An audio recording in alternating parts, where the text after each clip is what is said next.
The sound of glass breaking jolted Dr. Tamin Park from his deep concentration. He looked up from his microscope, confused by the noise. It was late, past midnight, and he thought he was alone in the research facility.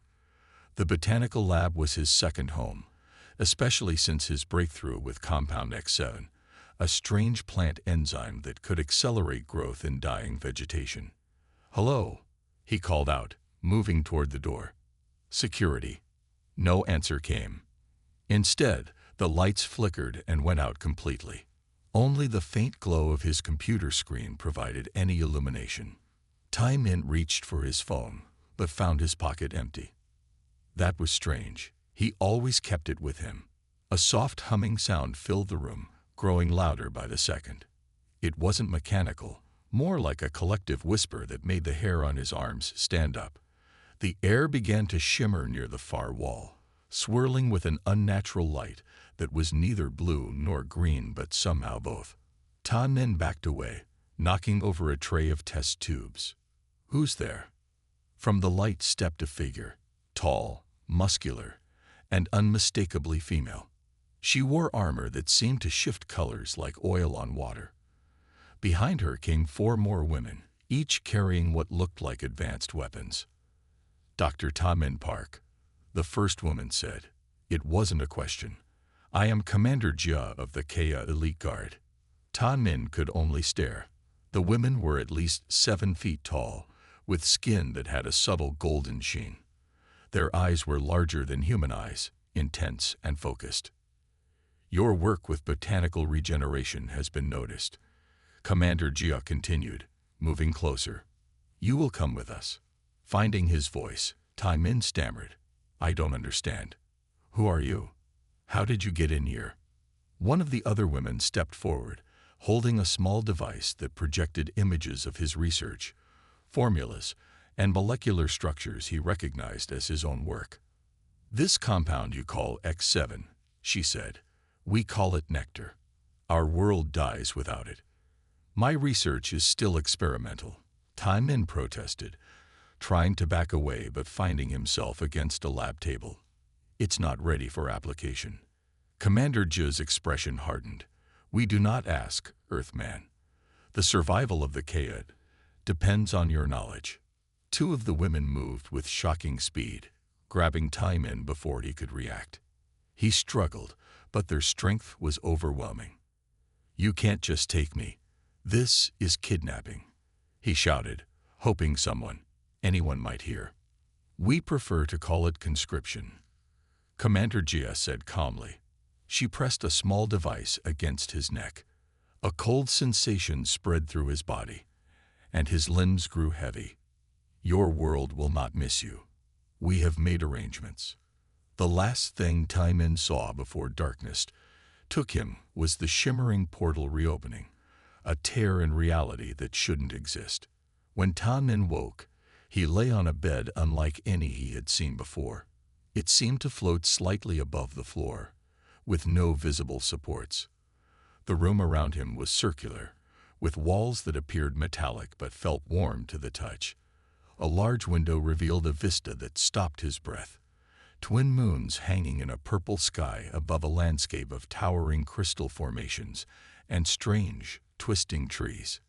"Not Earth," he whispered to himself, the truth sinking in with terrible clarity.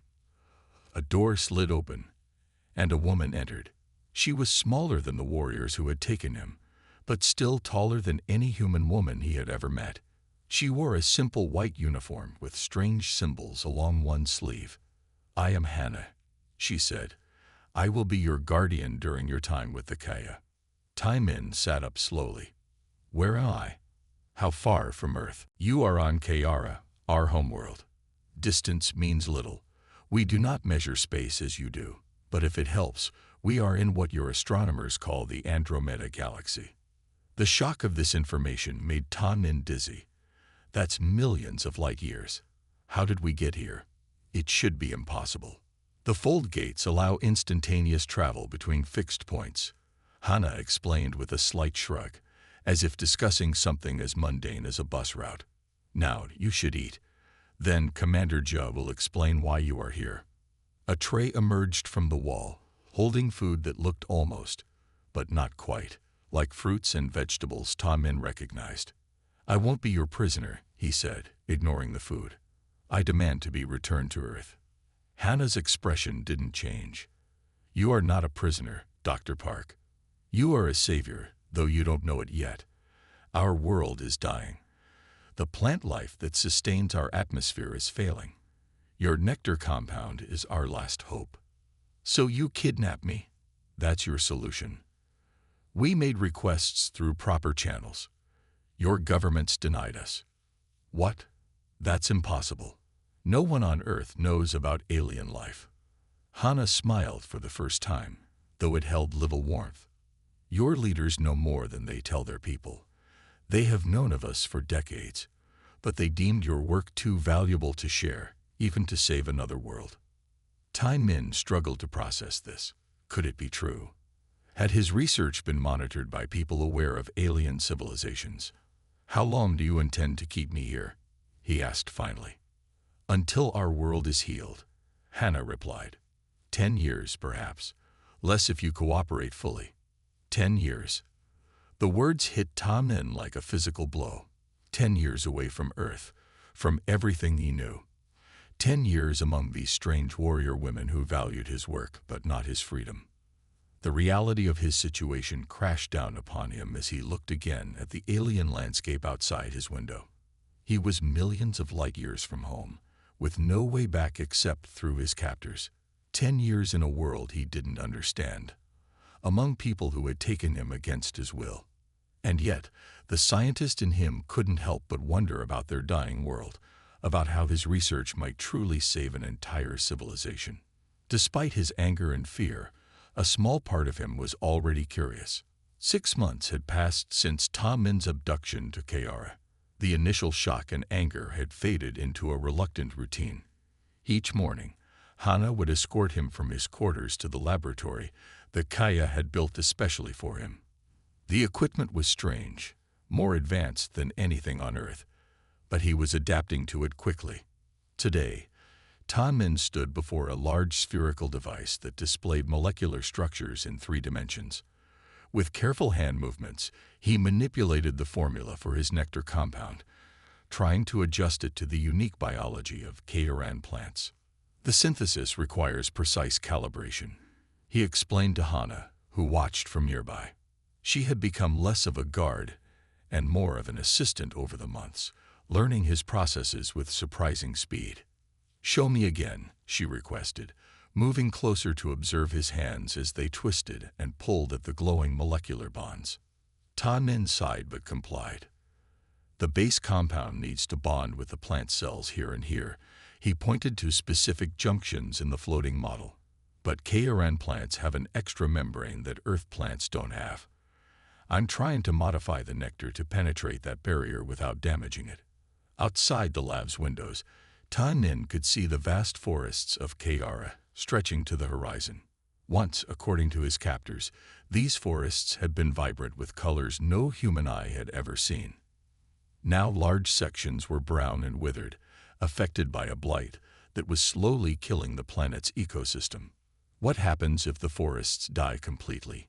Tom Min asked, though he already knew the answer. Hannah's expression darkened. "Without the forests, our atmosphere begins to fail. Already, the outer territories are becoming unlivable. The air too thin, too poor in oxygen. Many Kaya have moved to the central cities where we can still control the environment." Tom Min nodded, turning back to his work. Despite himself, he felt invested in the problem. It was the greatest scientific challenge he had ever faced, and solving it would save millions of lives. Captive or not, he couldn't ignore that fact. "I think I'm close to a breakthrough," he admitted, "but I need to see the affected areas up close. Pictures and samples aren't enough anymore." Hannah looked surprised. This was the first time he had requested to leave the laboratory complex. "I will speak with Commander Jia. It may be possible." 3 days later, Tom Min found himself in a Kayan transport vessel, skimming low over the forests. Commander Jia herself had come to oversee the expedition, along with Hannah and 2 other guards. The vessel was silent, moving on some principle Min didn't understand, with large transparent panels that gave a clear view of the landscape below. As they moved further from the city, the devastation became more apparent.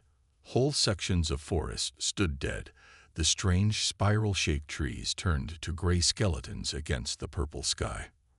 Land there, Min pointed to a boundary area where healthy trees met the affected zone. I need to take samples from the transition point.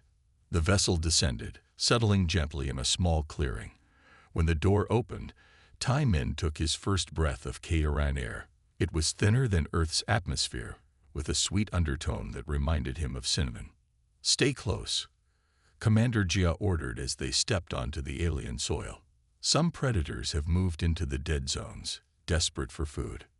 Min nodded, clutching his sample kit as he approached the boundary between life and death.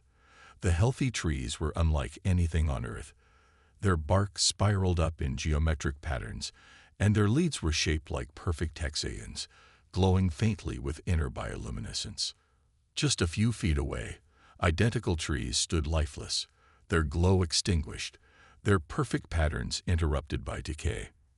"This is remarkable," Min muttered, kneeling to examine the soil at the transition point. "The blight spreads through the root systems. See how the soil changes color at exactly the boundary." Hannah knelt beside him, her expression curious. "Can your nectar stop this?" "Not as it exists now," Min admitted, "but I think I understand what modifications are needed." He began taking samples, carefully storing soil, root fragments, and leaf material from both healthy and blighted trees. A low rumbling sound made him pause. What was that? Commander Jia had drawn her weapon, a sleek device that hummed with energy. "Forest Stalker, we must return to the vessel." The rumbling grew louder. From the dead section of forest, a massive creature emerged. It moved on 6 legs, its body covered in what looked like plates of natural armor. Its head was eyeless, with a wide sensing organ that pulsed with blue light. "Don't move," Hannah whispered, placing herself between Min and the creature. Min froze, heart pounding. The stalker paused, its sensing organ flashing more rapidly as it detected them. Commander Jia raised her weapon, but before she could fire, something unexpected happened. The stalker approached one of the healthy trees and pressed its sensing organ against the trunk. The tree's luminescence seemed to intensify, and the stalker drew back, making a sound like a satisfied purr. "It's not hunting," Min whispered in realization. "It's feeding on the tree's energy, but not harming it. It's a symbiotic relationship." Commander Jia lowered her weapon slightly. "That is not typical stalker behavior. They usually attack and consume." Min watched in fascination as the stalker moved to another healthy tree, repeating the process. The blight isn't just killing the trees. It's disrupting an entire ecological system. These creatures should be living in harmony with the forest, but the dying trees are forcing them to become predators. The understanding hit him with sudden clarity. "I've been approaching this all wrong. I've been trying to make the nectar fight the blight directly. But I need to restore the balance of the entire system." Back in the vessel, flying toward the city, Min's mind raced with new possibilities. He sketched furiously on a datapad Hannah had given him, mapping connections between the trees, the soil, and creatures like the forest stalker. "This will take more time than I thought," he told Commander Jia. "The solution isn't just botanical, it's ecological." Jia studied him with those intense alien eyes. "How much more time?" Min met her gaze steadily. "Years, probably. But I think I can do it." He surprised himself with his own determination. "For the first time," Commander Jia smiled. "Then it seems, Dr. Park, that you are beginning to understand your mission here." Min nodded slowly. Despite his status as a captive, he had found purpose in this alien world. The challenge before him was worthy of his skills, and the stakes could not be higher. A civilization, an entire world, hung in the balance, and he was the only one who could save it. 3 years had passed since Min's arrival on Kayara. The morning sun cast strange triple shadows through his window as he finished dressing in the Kayan garments he now wore daily. The light fabric, designed to regulate body temperature in the alien climate, had become more comfortable to him than his old earth clothes, which sat folded in a drawer, largely forgotten. A soft chime announced Hannah's arrival. The door slid open, revealing his once guard, now friend, carrying a tray of local fruits. "The council meeting begins in 1 hour," she reminded him. "Elder Sue specifically requested your presence." Ta Min nodded, taking a piece of star fruit from the tray. The sweet tart flavor had become one of his favorites. "Is it about the Western Forest results?" "Yes. The Nectar treatment is showing promising signs." Hannah sat across from him, her tall frame making the human-sized chair look small. "Many believe your approach would fail. The Western Forest had been their first large-scale test site. For months, Ta Min had worked to perfect his modified Nectar formula, creating a compound that didn't just fight the blight, but restored the entire ecological balance of the Kayan forests. After breakfast, they walked together through the city center. Tai Min no longer drew the curious stares he once did. The Kaya had grown accustomed to the human in their midst, especially as his work began showing results. They passed the training grounds where young Kaya warriors practiced with their energy staffs. One of them, a junior warrior named Jin, waved at Ta Min. "Your combat lessons continue tomorrow?" Hannah asked with a slight smile. Ta Min rubbed his shoulder, remembering his last bruising session. "Jin doesn't believe in taking it easy on me, just because I'm smaller and from another planet." "The Kaya respect strength," Hannah replied. "By accepting training, you earn their respect, even when you lose." The council chamber was a circular room with 7 tall chairs arranged in a semicircle. Elder Sue, the eldest and wisest of the Kaya leaders, sat in the center. Her silver hair was braided with crystals that caught the light as she moved. "Dr. Park," she greeted him as he entered. "We have reviewed the data from the Western Forest sector."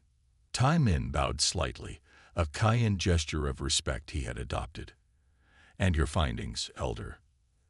Elder Sue activated a holographic display in the center of the room. It showed a 3-dimensional map of the forest, with color coding indicating health levels. Large sections that had once been red now glowed green. "Your approach shows unexpected wisdom," she admitted. "The forest recovery rate exceeds our projections by 40%. Tai Min felt a surge of pride. "Different perspectives often yield better solutions," he replied, using a Kayan proverb he had learned. Elder Sue's expression softened slightly at his use of their language. "Indeed, the council has voted to expand the treatment to the northern territories." This was a significant victory. The northern forests were among the most severely affected by the blight. "I will need additional resources," Ta Min said, "and access to the sacred groves. I believe the ancient trees there hold genetic keys that could further improve the formula." A murmur ran through the council. The sacred groves had never been open to an outsider before. "You ask much, Earthman," one of the other elders said sharply. "I ask what is necessary to save your world," Ta Min replied, meeting the elder's gaze without flinching. After a moment of tense silence, Elder Sue nodded. "Access will be granted, under supervision. The survival of our people outweighs tradition." Later that day, Ta Min stood at the edge of a cliff overlooking the western forest. From this vantage point, he could see the clear boundary between the treated and untreated areas. Light versus death, in stark visual contrast. Hannah joined him, carrying 2 cups of the warm beverage the Kaya called sunroot tea. "You've earned a rare honor today," she said, handing him a cup.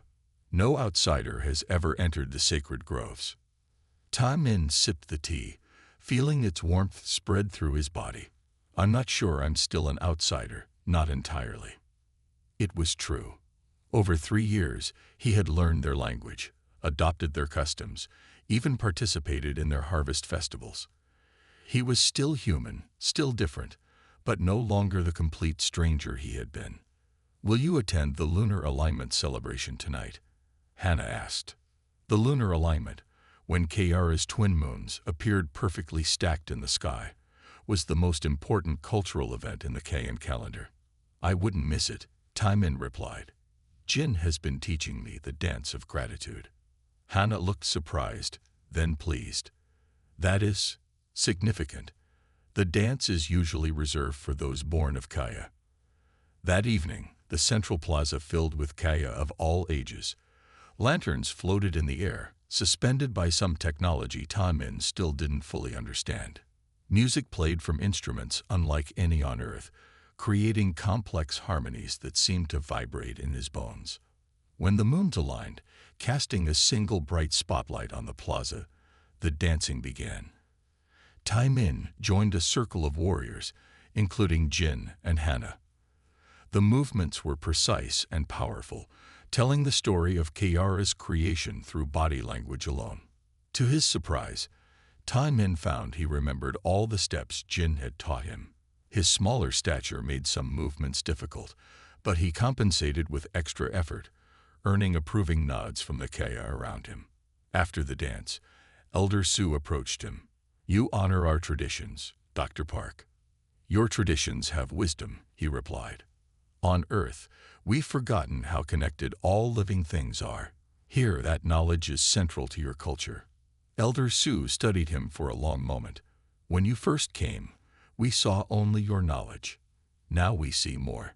As the celebration continued around them, Taimin realized how much had changed.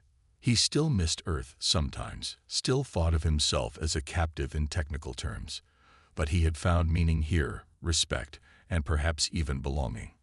When the first treated forest section began showing signs of recovery, displaying its natural luminescence once again, Taimin felt a sense of accomplishment he hadn't expected.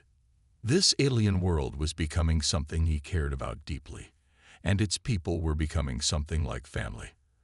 The first warning came in the form of a shattered window. Taimin had been working late in his laboratory, studying samples from the sacred grove, when the sound of breaking glass made him jump. A rock lay on the floor, wrapped in a piece of fabric. On the fabric was a single word in Kayan script, traitor. 7 years had passed since his arrival on Kiara. The Nectar treatment program had expanded to cover nearly half the affected forests. New life was returning to areas once thought lost forever. But not everyone was pleased with this progress. It's the third incident this month, Hannah said the next morning, examining the broken window. Commander Minna's faction grows bolder. Taimin picked up the rock, turning it over in his hands. I still don't understand. The forests are healing. Isn't that what everyone wants? Hannah's expression darkened. Minna believes the Kaya should heal their own world, not rely on outsider science. She sees dependence on your methods as weakness. Commander Minna had once been second to Commander Jia in the Kaya elite guard, but as Taimin's influence grew, she had broken away, forming a faction that opposed what she called male intervention in Kayan affairs.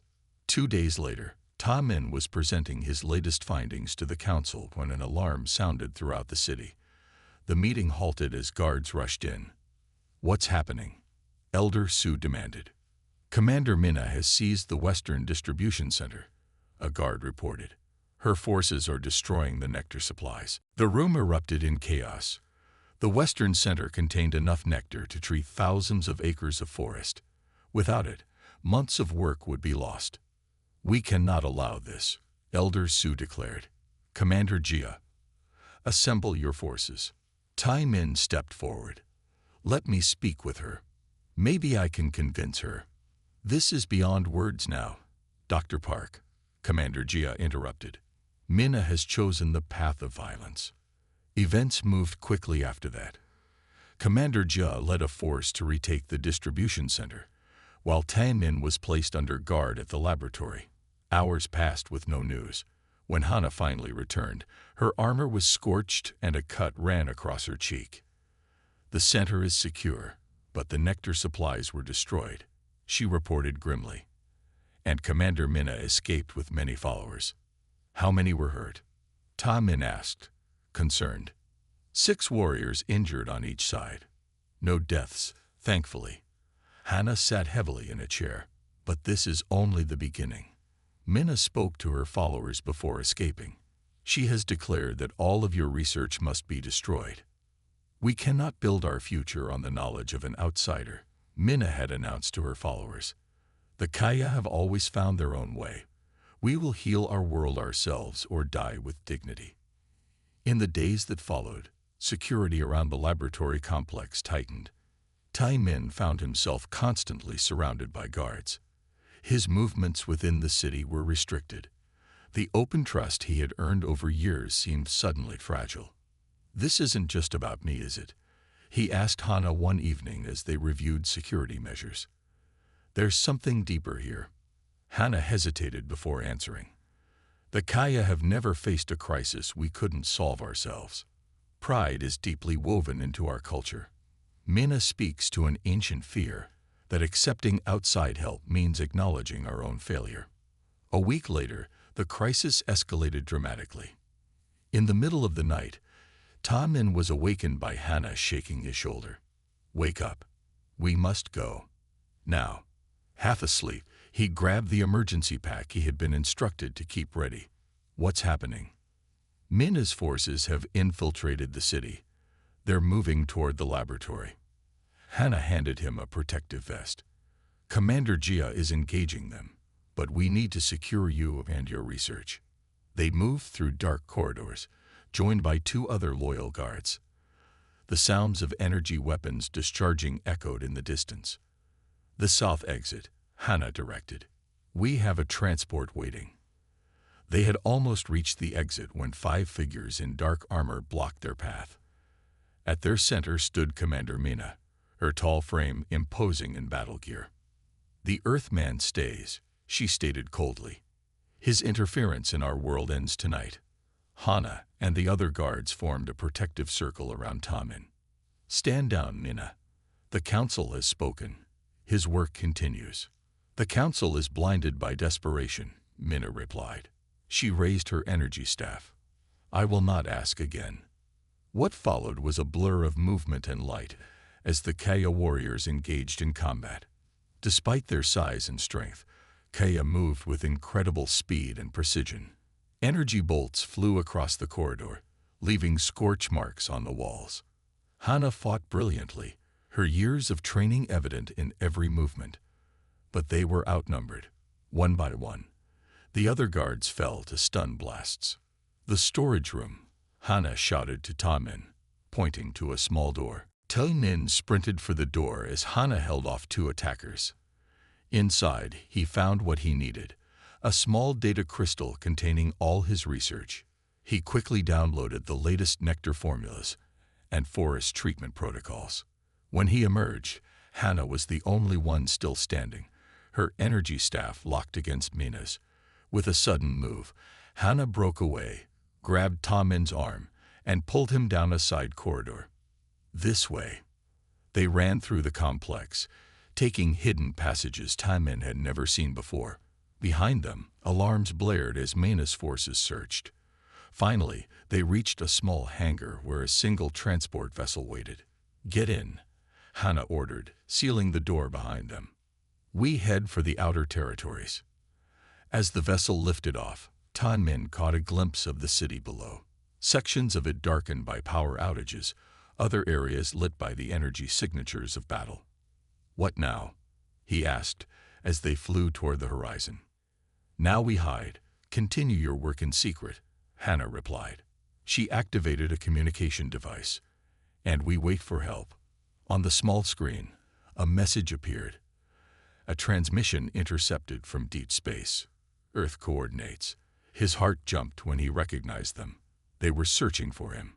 After 7 years, Earth had found him. Ta Min stared out at the alien landscape rushing below them. The choice before him was suddenly clear. Return to Earth and leave this world to its fate, or stay and finish what he had started. The great synthesis succeeded in the 9th year of Ta Min's time on Kayara. After nearly 2 years of working in hiding, moving from one remote outpost to another, he had finally perfected the formula that would save the dying world. Ta Min stood on a ridge overlooking the central valley, once brown and lifeless, now showing the first hints of green. Beside him, Hannah adjusted the targeting system for the atmospheric dispersal units that would release the final version of the Nectar compound into the air currents. "It's ready," she said, looking up from the control panel. "One command, and the distribution begins." Ta Min took a deep breath. This moment represented nearly a decade of work, struggle, and sacrifice. "Start the sequence." Hannah pressed her palm against the scanner. With a low hum, the dispersal units activated. High above them, invisible to the eye, millions of microscopic nectar particles began spreading through Kayara's atmosphere. "How long until we see results?" asked Jin, who had joined their resistance shortly after Mina's rebellion began. "The initial effects should be visible within days," Ta Min explained. "Complete forest restoration will take months, but the process is self-sustaining now." The atmospheric distribution had been his breakthrough. Instead of treating individual forest sections, the new formula would spread naturally, carried by wind and rain to every corner of the planet. More importantly, it was designed to replicate itself within healthy plants, creating a permanent solution. 3 days later, the first reports came in from observers across the planet. New growth appeared in dead zones. Bioluminescence returned to darkened trees. Even the forest stalkers were returning to their natural behavior patterns, no longer desperate predators. Word spread quickly. Kaya from all regions witnessed the miracle of their dying world coming back to life. Support for Mina's rebellion crumbled as the results became undeniable. "Elder Su requests your presence in the capital," Hannah informed Ta Min one morning. "Mina's forces have surrendered. It's safe to return." The city looked different after 2 years away. New buildings had risen where battles had damaged the old structures. As their transport vessel landed in the central plaza, Ta Min saw a crowd gathered, not in protest, but in welcome. Elder Su greeted them personally, her aged face showing more lines than Ta Min remembered. "The council is gathered. Your presence is required for an important decision." In the council chamber, Commander Jia stood at attention, her armor polished but bearing the marks of many battles. Surprisingly, Commander Mina was also present, though under guard. "The revival of our forests has begun," Elder Su announced formally.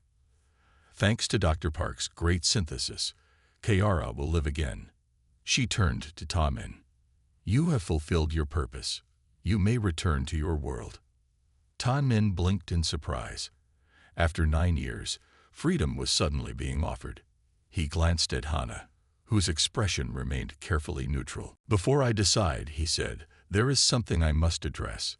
He turned to face Commander Mina. "Your concerns were not without merit. No world should depend entirely on outside knowledge. That's why the final formula contains elements of traditional Cayenne plant medicine, knowledge your ancestors developed centuries ago."